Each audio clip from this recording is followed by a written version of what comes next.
आज की कहानी श्री कृष्ण से धृतराष्ट्र पूछते हैं कि मेरे 100 पुत्र क्यों मारे गए और मैं क्यों अंधा हुआ। महाराज धृतराष्ट्र ने भगवान वेद व्यास जी महाराज से पूछा, महाराज मेरे 100 पुत्र मेरे सामने मारे गए।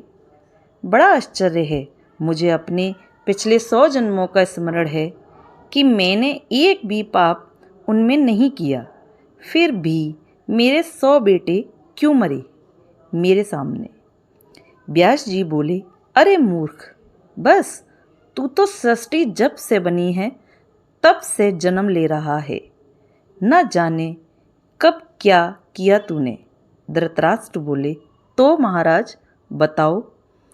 उनके अंदर का अंधेरा दूर हो चुका था। व्यास जी ने बताया कि 100 जन्मों से पूर्व तू भारतवर्ष का एक बड़ा ही प्रतापी और धार्मिक राजा था। तब रामेश्वरम को जाते हुए मानसरोवर के हंसों ने तेरे बाग में अपने परिवार के साथ बसेरा किया। एक हंसनी गर्भवती थी। उसका पति हंस तुम्हारे पास आया और तुमसे निवेदन किया कि मैं अपनी गर्भवती पत्नी को बाग में छोड़ के जा रहा हूँ, और वह हंस रामेश्वरम चला गया। इधर उस हंसनी ने 100 बच्चों को जन्म दिया। तुमने उन्हें चुगने के लिए मोती दिए। एक दिन तुम्हारे रसोइये ने एक हंस के बच्चे को पकाकर तुझे खिला दिया। तुम्हें वह बड़ा स्वादिष्ट लगा उसका, और तुम्हें बिना विचार किए उसे आज्ञा दी कि इसी प्रकार का मांस नित्य ही पकाया जाए।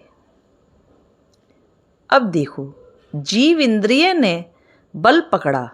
तुमने ये भी नहीं पूछा कि ये क्या है और ये कहाँ से प्राप्त हुआ है।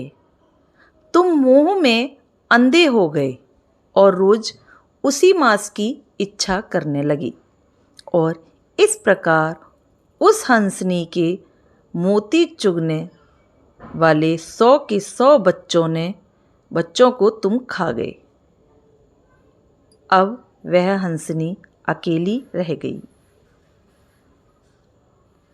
हंस रामेश्वरम यात्रा से वापस आया तो हंसनी से पूछा कि ये क्या और कैसे हुआ। उसने कहा कि राजा से ही पूछ लो। हंस ने राजा से कहा कि तुमने मेरे 100 बच्चों का मांस खा लिया। राजा ने रसोइये को बुलाकर पूछा।